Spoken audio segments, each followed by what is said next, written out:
Hello မင်္ဂလာပါခင်ဗျာကျွန်တော်ကတော့ဥက္ကုကိုမောင် Mechanical Engineering 6 GTI မှာအကြောင်းပေးပါတယ်1993ခုနှစ်ကဖြစ်ပါတယ်နေ့ဆွေးနွေးမယ့်ခေါင်းစဉ်လေးကတော့ Basic Part of Internal Combustion Engine ဆိုတဲ့ခေါင်းစဉ်လေးနဲ့ကျွန်တော်ဆွေးနွေးသွားမှာဖြစ်ပါတယ် Basic Part ဆိုတာဘာကိုပြောတာလဲဆိုတော့ကျွန်တော်တို့ဒီ engine ပေါ့နော် Internal Combustion Engine တွေမှာအခြေခံကြတဲ့အစိတ်အပိုင်းတွေအကြောင်းဒီပစ္စည်းတွေဒီအခြေခံကြတဲ့ပစ္စည်းတွေကိုမှမသိဘူးဆိုရင်တော့ကျွန်တော်တို့ဘာမှဆက်လုပ်လို့မရပါဘူးဆက်လီလာလို့အဆင်မပြေပါဘူးဒါကြောင့်အခြေခံကြတဲ့ပစ္စည်းတွေဖြစ်တဲ့အတွက်ဒီဟာတွေရဲ့အခြေခံပေါ့စနစ်တကျသိရှိမှသာလျှင်ကျွန်တော်တို့ဆက်လက်လေ့လာလို့ရမှာဖြစ်တဲ့အတွက်အခြေခံကြသောပစ္စည်းများဆိုတဲ့ခေါင်းစဉ်လေးနဲ့ကျွန်တော်ဆက်ပြီးတော့ဆွေးနွေးသွားမှာဖြစ်ပါတယ်ပထမဆုံးကျွန်တော်ဆွေးနွေးမဲ့ခေါင်းစဉ်ကတော့ဆလင်ဒါပေါ့ဆလင်ဒါလို့ပြောလိုက်တာနဲ့ကျွန်တော်တို့အပြင်မှာအရက်ဘက်မှာလည်းသိကြပါတယ်ဆလင်ဒါဆိုတော့ကျွန်တော် cylindrical shape ပေါ့ဒူလုံးရှည်ပေါ့ဒီမှာလည်းဒူလုံးရှည်လို့တော့ပြောလို့ရပါတယ်အင်ဂျင်မှာကျွန်တော်တို့ဆလင်ဒါရှိပါတယ်ဆလင်ဒါတစ်လုံးနဲ့ပိုင်တစ်လုံးဒူးပေါ့လေးလုံးပိုင်လေးလုံးဒူးလို့ပြောကြပါတယ်အဲ့တော့ဆလင်ဒါလို့ပြောလိုက်တာနဲ့ piston move up and down လို့ခေါ်ပါတယ် piston ကြီးအထက်အောက်ရွေ့ရှားနေတဲ့အရာကြီးကိုကျွန်တော်တို့ဆလင်ဒါလို့ခေါ်ပါတယ်အဲ့တော့ဆလင်ဒါလို့ပြောရင်ဆလင်ဒါရဲ့ dimension ကိုတိုင်းမယ်ဆလင်ဒါကတိုင်းတဲ့အချိန်ကျရင်ကျွန်တော်တို့ inner diameter ကိုတိုင်းရပါတယ်ဆလင်ဒါ inner diameter ကိုတိုင်းရပါတယ်ဆလင်ဒါလို့ပြောလိုက်တာနဲ့ဆလင်ဒါအတွင်းအချင်းကိုတိုင်းရတာပါနော်အဲ့တော့ကျွန်တော်ဒီမှာခုဖော်ပြထားတာကတော့30 cylinder engine ဆိုတော့ cylinder engine 3လုံးတူပေါ့ကျွန်တော်တို့အရတာအခွန်နဲ့ပြောရင်3လုံးတူ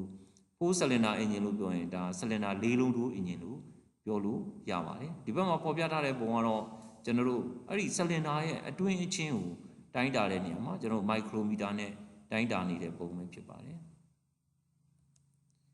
အခုနောက်တစ်ခုကျွန်တော်ဆက်ပြီးတော့ဆွေးနွေးမယ့်ခေါင်းစဉ်လေးကတော့ cylinder liner ဆိုတဲ့ခေါင်းစဉ်လေးနဲ့ဆက်လက်ဆွေးနွေးသွားမှာဖြစ်ပါတယ် cylinder liner လို့ပြောလိုက်တာနဲ့အဲ့ cylinder ကြီးကိုကျွန်တော်တို့ဒီ cylinder block ထဲကိုထည့်ရပါတယ် cylinder block ထဲကိုထည့်တဲ့အချိန်ကျတော့အဲ့ဒီမှာ C ပါပါတယ်ကျွန်တော်အပေါ်မှာမြောင်းလေးပါနေတဲ့အပိုင်းလေးက C လေးဖြစ်ပါတယ်အဲ့ဒီ C နဲ့ဆက်တဲ့ကြအောင်ထည့်ရတယ်ဒီကြစနစ်တကျလေးထည့်ရတယ်ကျွန်တော်တို့တချို့ကြကြီးတုံးပေါ့တချို့ကြတက်သားတုံးအမာတုံးနဲ့ဒီကျွန်တော်ဆလင်ဒါဘလောက်ထဲမှာဆလင်ဒါကိုထည့်လိုက်ရမယ်အဲ့လိုထည့်လိုက်လို့အထိုင်ကျသွားပြီဆက်တက်ဖြစ်သွားပြီသူ့နေရာသူရောက်သွားပြီဆိုတာ ਨੇ အဲ့ဒါလေးကိုကျွန်တော်ဆလင်ဒါလိုင်နာလို့ခေါ်တယ်ကျွန်တော်အင်္ဂလိပ်လိုပြောရရင်တော့ဆလင်ဒါ insert the block ပေါ့ဆလင်ဒါကြီးကိုဘလောက်ထဲကိုထည့်လိုက်ပြီဆိုတာ ਨੇ ဒါကိုဆလင်ဒါလိုင်နာလို့ခေါ်ပါတယ်ကျွန်တော် piston တွေ ring တွေကိုထည့်ပြီးစစ်ဆေးတဲ့နေရာမှာဆလင်ဒါမှာစစ်မှာလားဆလင်ဒါလိုင်နာမှာစစ်မှာလားဆိုတာကျွန်တော်စဉ်းစားရလို့လာပါတယ်ဆလင်ဒါထဲမှာစစ်ရင်ဆလင်ဒါဒီငကိုအနေထားပေါ့ဘာမှဘေးမှာအားတစ်ခုတက်ရောက်ထားခြင်းမရှိသေးတဲ့အတွက်နေထားမှန်ကိုရမှာမဟုတ်ပါဘူးကျွန်တော်ဆလင်ဒါလိုင်နာတွေကိုထည့်လိုက်မှသာလျှင်ဆလင်ဒါတွေရဲ့ piston ring တွေရဲ့ dimension တွေတိုင်းတာတာ engine တွေကိုစစ်ဆေးတဲ့နေရာမှာဆလင်ဒါလိုင်နာထဲမှာစစ်မှသာလျှင်ရမှာဖြစ်တဲ့အတွက်ကျွန်တော်ဆလင်ဒါလိုင်နာဆိုတဲ့အကြောင်းလည်းထည့်ပုံထည့်နည်းထည့်တဲ့နေရာမှာစနစ်တကျရှိခြင်းမရှိခြင်းအပေါ်အောက်ကြွနေတာလို့ကြွမနေဘူးလားလို့သူသတ်မှတ်တဲ့နေရာရောက်မရောက်တော့စီးထူနေလားပါနေလားဒါတွေကိုစစ်ဆေးရမှာဖြစ်ပါတယ်ဒါကြောင့်ကျွန်တော်ဆလင်ဒါလိုင်နာဆိုတဲ့ခေါင်းစဉ်လေးနဲ့ပြောသွားတာဖြစ်ပါတယ်အဲဒီဆလင်ဒါလိုင်နာဆိုတဲ့နေရာမှာအချို့ကတော့ထင်ကြတယ်ဆလင်ဒါလိုင်နာဆိုတာဒီဆလင်ဒါကြီးပဲဒီဆလင်ဒါကြီးနေရာပြောင်းသွားတာအကြမ်းမြင်ပြောရင်တော့မှန်ပါတယ်အပြင်မှာခေါ်တော့ဆလင်ဒါခေါ်ပါတယ်ဘလောက်ထဲကိုရောက်သွားရင်ဆလင်ဒါလိုင်နာလို့ပြောလို့ရပါတယ်နောက်ဆက်ပြီးတော့ကျွန်တော်ဆွေးနွေးပြီးမဲ့ခေါင်းစဉ်လေးကတော့ကျွန်တော် piston ဆိုတဲ့ခေါင်းစဉ်လေးဖြစ်ပါတယ်ဒီ piston ကခုနဆလင်ဒါလိုင်နာထဲမှာဝင်ပြီးတော့အပေါ်သွားနေမဲ့အရာပဲဖြစ်ပါတယ် piston လို့ပြောလိုက်တာ ਨੇ piston မှာကျွန်တော်တို့နှစ်ပိုင်းရှိပါတယ်အပေါ်ပိုင်းနဲ့အောက်ပိုင်းပေါ့အဲ့တော့ piston ring ရဲ့အပေါ်ပိုင်းကိုကျတော့ကျွန်တော်တို့ crown ပိုင်းလို့ခေါ်ပြီးတော့အောက်ပိုင်းကိုကျတော့ socket လို့ခေါ်ပါတယ် crown လို့ပြောရင်ကျွန်တော်တို့နားလည်ကြပါတယ်တရဖူပိုင်းပေါ့ခေါင်းပိုင်းပေါ့အဲ့တော့ခေါင်းပိုင်းမှာရှိနေတဲ့အပိုင်းရင်အောက်က socket လို့ခေါ်တဲ့အောက်ပိုင်းရင် socket လို့ပြောတာ ਨੇ ကျွန်တော်အဖျားရှူးသွားတဲ့ဟာကိုကျွန်တော် socket လို့ပြောကြတာပဲ socket ဆိုတာ ਨੇ ကျွန်တော် socket ပုံစံလေးပေါ့နော်မီနီစကတ်လိုဟာမျိုးလေးတွေဒါတွေစက်ကတ်ဆိုတာအဖျားလေးတွေရှူးသွားတာပဲဖြစ်ပါတယ်အဲ့တော့ကျွန်တော်တို့အဖျားရှူးသွားတဲ့အပိုင်းဆိုရင်အဲ့ဒါကိုစက်ကတ်လို့ခေါ်ပြီးတော့ကျွန်တော်တို့အပေါ်ပိုင်းကိုကြတော့ crown ပိုင်းလို့ခေါ်တယ်အဲ့ crown ပိုင်းနဲ့စက်ကတ်ပိုင်းကတိပါလောက်ထားပါတိပါဆိုတော့စောင်းတာပဲเนาะတစ်ဖက်တစ်စောင်းလေးစောင်းနေပါတယ်အပေါ်ပိုင်းလေးကနည်းနည်းလေးကျင်းပြီးတော့အောက်ပိုင်းလေးကနည်းနည်းကျဲသွားတယ်အခုအမြင်မှာတော့တိတ်မသိတာပဲမဲ့ကျွန်တော်တို့ဒီပုံစံမျိုးထားပါတယ်အဲ့လိုထားတဲ့အကြောင်းအရာကတော့ကျွန်တော်တို့အပေါ် combustion chamber တွေမှာမီးလောင်ပေါက်ကွဲတဲ့အချိန်မှာ transfer heat လို့ခေါ်တဲ့အပူကူးပြောင်းခြင်း၃မျိုးရှိပါတယ်အဲ့တော့ကျွန်တော် conduction combustion radiation အပူတွေကူးပြောင်းလာတဲ့အချိန်ကျတော့အဲ့ဒီ piston ကြီးကကြာလာရင်ကားလာမှာပေါ့နော်အဲ့ အဲ့လိုကားဝေရန်အတွက်ကျွန်တော်တေပါပြုလုပ်ထားတာဖြစ်ပါတယ်အခုဆွေးနွေးတဲ့ကောင်းစဉ်တွေကတော့ piston နဲ့ပတ်သက်တာအဲ့တော့တေပါလုပ်ထားတဲ့ piston အပေါ်ပိုင်းကို crown ခေါ်တယ်အောက်ပိုင်းကို socket လို့ခေါ်တယ်အဲ့ဒါတွေကိုသိချင်းအပြင်ဘာတွေလုပ်လို့ရလဲကျွန်တော် piston တွေဖြုတ်တဲ့နေရာကြတယ်တခါတလေကျတော့အရန်ကိုကြက်ပြီးဖြုတ်လို့မရဘူးဆိုရင်ဒါလေးကစောင်းနေတာပါလားစောင်းနေတာဆိုအောက်ကိုရိုက်ချလိုက်ရင်ဖြုတ်ရတာပူလွယ်မယ်ဆိုတော့အတိလေးလေ theory ကိုသိချင်းအပြင်လက်တွေ့လုပ်တဲ့နေရာမှာအဆင်ပြေသွားမှာဖြစ်ပါတယ်ခင်ဗျနောက်ခေါင်းစဉ်လေးကတော့ piston ring and gudgeon pin ဆိုတဲ့အကြောင်းလေးဆွေးနွေးပေးခြင်းပါတယ် piston ring လို့ပြောရင် piston ring မှာအကြမ်းများအပြင်ကျွန်တော်တို့နှစ်မျိုးခွဲထားပါတယ်တစ်မျိုးကတော့ compressing ring နောက်တစ်မျိုးကတော့ကျွန်တော် oil control ring scraper ring လို့လည်းခေါ်ပါတယ်အဲ့တော့ control ring ဆိုတာဘာကိုပြောတာလဲ scraper ring ဆိုတာဘာကိုလဲ compressing ring ဆိုတာဘာကိုခေါ်တာလဲအဲ့တော့ကျွန်တော်တို့အဓိကတော့အဲ့ဒီ piston ရဲ့အပေါ်မှာကျွန်တော်တို့အပေါ်ပိုင်းမှာပေါ့နော်ဟိုထိပ်ဆုံးမှာရှိနေတဲ့ ring လေးကိုကျတော့ top ring လို့ခေါ်တယ် top ring ကထိပ်ဆုံးမှာရှိတဲ့ ring လေးဖြစ်ပြီးတော့ conversion ချိန်မှာလည်းကတ်နေပါတယ် conversion ချိန်မှာလည်းကတ်နေလို့ရှင်အပူဒဏ်ကိုခံရတာအပူဒဏ်ကိုခံနိုင်မှုရန်အတွက်ထိပ်ဆုံး ring လေးဒီ margin အဆင့်မြင့်တဲ့ piston ring လေးကိုသုံးပါတယ်အောက်ဒုတိယအလွှာမှာရှိနေတဲ့ဟာလေးကတော့ကျွန်တော်တို့ second ring ပေါ့ဒါလည်း compressing ring ပါပဲ compressing ဆိုတာ compressing ဖြစ်ကျအားတွေကောင်းဖို့ရန်အတွက်ထည့်ထားတဲ့ piston ring လေးကိုကျွန်တော်တို့ compressing ring လို့ခေါ်ပါတယ်အောင်ဆုံးတတိယအလွှာမှာရှိနေတဲ့ ring တွေကတော့ကျွန်တော် oil control ring လို့ခေါ်ပါတယ်စီချစ်ချတာပေါ့အဲ့ဒီရဲ့ဘေးမှာအောက်မှာအပေါက်ကလေးတွေပါပါတယ်အဲ့ဒီအပေါက်ကလေးကနေ engine wine တွေထွက်လာပါတယ် engine wine လမ်းကြောင်းရှိပါတယ် engine wine တွေထွက်လာဝင်ရန်အတွက်အပေါက်ကလေးတွေပါထားခြင်းဖြစ်ပါတယ်ဒါတော့ oil control ring နောက်တစ်မျိုးခေါ်တဲ့ scraper ring လို့လည်းခေါ်ပါတယ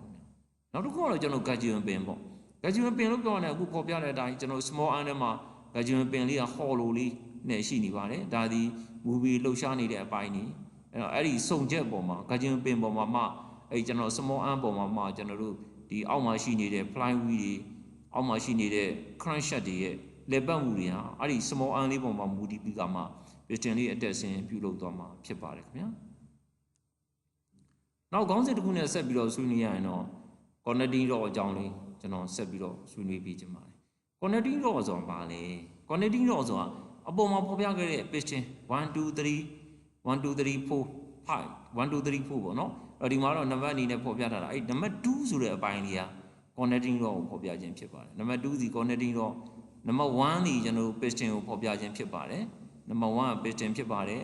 ်နံပါတ်4ကတော့ကျွန်တော်တို့ crankshaft ကြီးကိုဖော်ပြပေးခြင်းဖြစ်ပါတယ်နံပါတ်3ကတော့ fly wheel ကိုဖော်ပြပေးခြင်းဖြစ်ပါတယ်အဲ့ဒီမှာ connecting rod လို့ပြောတာ ਨੇ အဓိကတော့နံပါတ်2လေးပေါ့ connect ဆက်သွယ်ထားတာပေါ့အဲ့ဒီ connecting rod ဆိုတာကျွန်တော်တို့ piston နဲ့ piston အပေါ်ရွေးရှားမှုရန်အတွက် crankshaft နဲ့ကိုကျွန်တော်တို့ဆက်သွယ်ထားတဲ့အရာကို connect လုပ်ထားတယ်ဆက်သွယ်ထားတဲ့အချောင်းကြီးလို့ခေါ်ခြင်းဖြစ်ပါတယ်နောက်တစ်ခုကတော့ကျွန်တော်တို့အခုဒီမှာဆိုဖော်ပြထားတဲ့နံပါတ်4ပေါ့ crankshaft ပေါ့နော် crankshaft ကတော့ကြောယိုးကြီးပဲကျွန်တော်ဒီကြောယိုးကြီးကိုပဲပြောခြင်းဖြစ်ပါတယ်အဲ့ဒီကြောယိုးကြီးတစ်ခုလုံးကတော့ကျွန်တော်တို့ engine တစ်လုံးမှာကျွန်တော်လူနဲ့ရှင်းပြီးတော့ပြောမယ်ဆိုတော့ main ပေါ့အဓိကကြတဲ့ကြောယိုးကြီးပေါ့ပင်မကြောယိုးကြီးဖြစ်ပါတယ်အဲ့ဒီ crankshaft ကိုလည်းကျွန်တော်တို့တကယ်တမ်းကျတော့ဟိုထားတူမယ်ဆိုရင်တောင်မှအသစ်အနေနဲ့ထားမယ်ဆိုရင်တော့လူထားရမယ်ပုံစံအတိုင်းထောက်ရမယ်နေရာတွေကိုစနစ်တကျထားရပါတယ်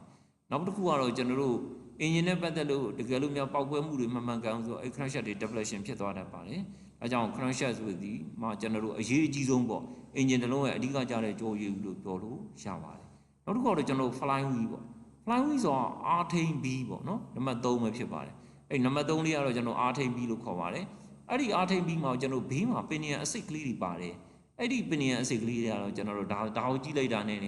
ကျွန်တော်တို့ဒီ starter motor နဲ့ပေါ့ battery cell လျှက်စစ်နဲ့နှိုးတယ်ကျွန်တော် DC supply နဲ့ starter motor နဲ့လှည့်နှိုးတယ်ဆိုတာဒီဘင်းကိုကြည့်လို့နေတယ်သိပါတယ်အားထိန် B ကအားထိန် B လို့ခေါ်တယ်ကျွန်တော် fly wheel ကလည်းသေးတာကြီးတာရှိပါတယ်တူးထုံနဲ့ဖိုးထုံမှာကျွန်တော်တို့အသေးအကြီးပေါ်မူတည်ပြီးတော့ကွာခြားသွားတာဖြစ်ပါတယ်အခုဆွေးနွေးတဲ့ကောင်းစဉ်ကတော့ connecting တော့ crankshaft နဲ့ fly wheel ဆိုတဲ့အကြောင်းလေးကိုကျွန်တော်တို့ဆွေးနွေးပြီးခဲ့တာဖြစ်ပါတယ်ခင်ဗျာနောက်တစ်ခုကတော့ဘားနဲ့ကံဖြတ်အကြောင်းကျွန်တော်ဆက်လက်ပြီးတော့ဆွေးနွေးပေးခြင်းပါတယ်ဘားလို့ပြောတာနဲ့ကျွန်တော်တို့ဟိုတူးထုံဖိုးထုံမှာမဖြစ်မနေပါတာကတော့ exhaust bar တွေပေါ့ကျွန်တော်တို့တူးထုံမှာတော့ inlet တွေကပို့အနေနဲ့ရှိပါတယ်အဲ့တော့ဘားလို့ပြောတာနဲ့အဓိကတော့လေတွေဝင်လာတယ်မီးခိုးတွေထွက်သွားတယ်မီးခိုးတွေထွက်ဖို့လေတွေဝင်ဖို့အဲ့လိုပြုလုပ်ပေးတဲ့အရာတွေအားလုံးကိုကျွန်တော်တို့ဘားလို့ခေါ်ပါတယ်မြန်မာလိုနားလည်အောင်ပြောရရင်တော့အဆိုရှင်လို့ခေါ်ပါတယ်အဲ့ဒီအဆိုရှင်တွေကကျွန်တော်တို့ပုံမှန်အနေထားမှာတော့ပိတ်နေပါတယ်အဲ့လိုပိတ်နေတဲ့အနေထားအနေမှာတစ်စင်ဟိုပေါ်ပြတဲ့ကျွန်တော် spring လေးရှိပါတယ်အဲ့ဒီ spring လေးကိုကျွန်တော်တို့ဖိကျစ်လိုက်တဲ့အချိန်ကျတော့ ကျွန်တော်တို့အပေါ်မှာဖြစ်တဲ့ cam shot ကလေးကလဲသွားပြီးတော့ဖိကျက်လိုက်တဲ့အချိန်ကျတော့အဲ့မှာ eccentric လေးရှိပါတယ် eccentric ကလေးရှိပါတယ်အဲ့ဒီ eccentric ကလေးကအပေါ်မှာရှိနေတဲ့ eccentric ကလေးကကျွန်တော်လဲသွားတဲ့အချိန်မှာဖိလိုက်ပြီးတော့အောက်မှာရှိတဲ့ cam follower ကိုဖိလိုက်ပြီးတဲ့အချိန်ကျတော့ spring ကိုဖိချလိုက်တဲ့အချိန်မှာကျွန်တော်တို့ဘားလေးကပွင့်သွားတာဖြစ်ပါတယ်အဲ့လိုအပိတ်ပွင့်ကိုကျွန်တော်တိုင်ပင်နဲ့ချိန်ပြီးတော့ထားပါတယ်အဲ့တော့ inlet bar ကိုပိတ်ဖို့လို့သာပိတ်ရမယ့်အချိန်မှာကျွန်တော်တို့ပိတ်ရမယ်ဒါလေးဆိုကျွန်တော် inlet bar တွေကပိတ်ရမယ်ဒီမှာကူက cam follower လေးတွေရှိပါတယ်အဲ့ဒီ cam follower လေးတွေကကျွန်တော်အပိတ်ဖွင့်လုပ်ပေးတာပဲဖြစ်ပါတယ်သူကဒီ position မှာဆိုတော့ကျွန်တော်တို့ပိတ်နေတဲ့ပုံတော့အနေထားဖြစ်ပါတယ်ဒီ position ဆိုစပွင့်မှုအနေထားကိုကျွန်တော်အစပြုနေတယ်လို့ပြောလို့ရပါတယ်အဲ့တော့ကျွန်တော်တို့ဘာလို့ပြောလိုက်တာနဲ့ inlet bar တွေရှိမယ် exhaust bar တွေရှိမယ်အဲ့ inlet bar တွေ exhaust bar တွေမှာလည်းအခုဘာအနေနဲ့ပြောရင်ဘာမှ face လေးရှိပါတယ်အဲ့ဒီ face လေးကရည်ညာလေးတွေပြောခြင်းဖြစ်ပါတယ်အဲ့ဒီ face လေးတွေကသူ့အထိုင်မှာရှိနေပြီးတော့သူထိုင်ရမယ့်ပုံစံအတိုင်းပုံစံမှန်နဲ့အထိုင်ကြရှိနေမယ်ဆိုရင်ဘာတွေကလုံနေမှာဖြစ်ပါတယ်အဲ့လိုမဟုတ်ဘူးဆိုတော့မလုံခြုံဘူးဆိုတော့ကျွန်တော် compressing ကြဆင်းသွားမှာဖြစ်ပါတယ်ဘာဒီသူ့နေရာသူ့မှာရှိနေရမယ်လုံနေရမယ်ဆိုတာကျွန်တော်တို့အရေးကြီးတယ်လို့တင်ပြခြင်းပါတယ်နောက်တစ်ခုကတော့ cam shot ပေါ့ဒါကြီးတစ်ခုလုံးကိုကျွန်တော် cam shot လို့ပြောပါတယ်အဲ့ဒီ cam shot မှာလည်းအဓိကတော့ဘာတွေကိုအပိတ်ဖွင့်လုပ်ပြီးလဲဆိုရင်ကျွန်တော်တို့ inlet bar တွေ exhaust bar တွေကိုအပိတ်ဖွင့်လုပ်ပြီးတယ်တချို့ cam shot တွေမှာကျတော့တစ်ဆက်တည်းကျွန်တော် fuel timing ပေါ့ စီပန့်တွေကိုမောင်းနှင်ဖို့ရန်အတွက်လဲ cam shot နဲ့ပဲတချို့ဟာတွေမှာတော့တစ်ဆက်တည်းပိတ်ဖွင့်ပေးတာရှိပါတယ်အဲ့တော့ဘားနဲ့ cam shot ကိုပိတ်ဖွင့်တဲ့နေရာမှာအခုလို spray မပါဘဲနဲ့အပိတ်ဖွင့်လုပ်တဲ့ဟာတွေလည်းအများကြီးရှိပါတယ်အခုဖော်ပြတာကတော့ကျွန်တော်နမူနာအနေနဲ့ပဲဖော်ပြခြင်းပဲဖြစ်ပါတယ်ဟိုဒီမုံမှာဆိုလို့ရှိရင်တော့ကျွန်တော်တို့ဘားနဲ့ cam shot တယ်မကပါဘူးကျန်တဲ့အပိုင်းတွေစီမှာဆက်ပြီးတော့ဆွေးနွေးခဲ့တဲ့ဒါဆိုတော့ connecting rod လို့ခေါ်တယ်ဒါကြီးကိုကြတော့ကျွန်တော်တို့ crank shaft လို့ခေါ်တယ်ဒီတစ်ခုလုံးကို piston လို့ခေါ်တယ်ဘားဆိုဒီနေရာမှာရှိနေတာအဲ့ဘားလေးကအပိတ်ဖွင့်တော့ဒီဟာလေးက spring လေးဖြစ်ပါတယ်ဒီဘော်လေးမှာ cam shot လေးရှိပါတယ်ဒီဘက်မှာလည်း cam shot ကကျွန်တော်တို့ဒီမှာနှစ်ခုရှိပါတယ်ဒီဘက်မှာ cam shot တစ်ခုဒီဘက်မှာ cam shot တစ်ခုဖြစ်ပါတယ်အဲ့ cam shot ကလေးကနေမှတစ်စင်ဘားလေးတွေကိုကျွန်တော်တို့အပိတ်ဖွင့်လေးလုပ်ပေးခြင်းဆိုတာကိုကျွန်တော်ပုံလေးကြည့်အောင်နေမြင်တာမှဖြစ်ပါတယ်နောက်တစ်ခုကတော့ကျွန်တော်တို့ rocker arm လို့ခေါ်ပါတယ် rocker arm ကျွန်တော် rocker arm ဆိုတာဘာကိုပြောရလဲဆိုတော့ခုနပြောတဲ့ကျွန်တော်တို့တက်ပတ်ချိန်တော့မယ်ကျွန်တော်တို့ metal တွေဆိုရင်ကျွန်တော်တို့အပူကြောင့် elongation ဖြစ်ပါတယ်အဲ့လို elongation ဖြစ်ပြီးဆိုရင်ကျွန်တော်တက်ပတ်ချိန်ဖို့လိုပါတယ်တက်ပတ်ချိန်ဆိုဒီကြားလေးတွေကိုကျွန်တော် feeler gauge နဲ့ထိုးပြီးတော့ချိန်ပေးခြင်းဖြစ်ပါတယ်အဲ့လိုထိုးပြီးချိန်ပေးပြီးရတဲ့ဒီဟာလေးက rocker arm ဆိုမောင်းတယ်လေးပေါ့အခုဒီမှာဖော်ပြထားလို့ဒါကိုစုံချက်ယူမယ်ယူပြီးတော့ဒီဟာလေးကအထက်အောက် over ဒီဘက်ကိုလှုပ်ရှားနေတယ်လှုပ်ရှားနေဖို့ရန်အတွက်ဒီတစ်ဖက်မှာကြာကျွန်တော် push shot တို့ rocker arm assembly တို့ကျွန်တော်တို့ cam follower တို့ဒီဘက်မှာဆက်နေတဲ့ metal ၄ခုလောက်ရှိပါတယ်အဲ့၄ခုရဲ့ elongation ကြောင့်ကျွန်တော်ပူလာတဲ့အချိန်မှာဆန့်ထွက်လာတဲ့ရားလို့အကွာဝေးကိုထားခြင်းကိုကျွန်တော်တက်ပတ်ချိန်တယ်လို့ခေါ်ပါတယ်အဲ့ဒါကတော့ကျွန်တော် rocker arm မှာဒီနေရာလေးကိုကျွန်တော်တို့ feeler gauge လေးနဲ့ထိုးပြီးတော့ချိန်ရတာဖြစ်ပါတယ် clear နဲ့တိုင်းတာတဲ့နေရာမှာတက်ပတ် clear နဲ့ကိုဒီနေရာကိုထိုးပြီးတော့ချိန်တာဖြစ်ပါတယ်အခုပေါ်ပြတာကတော့ rocker arm assembly နဲ့ rocker arm အကြောင်းကျွန်တော်ဆွေးနွေးသွားတာဖြစ်ပါတယ်ခင်ဗျာအားလုံးကျေးဇူးတင်ပါတယ်ခင်ဗျာ Marine Engineering လောကကြီးဖွံ့ဖြိုးတိုးတက်ပါစေ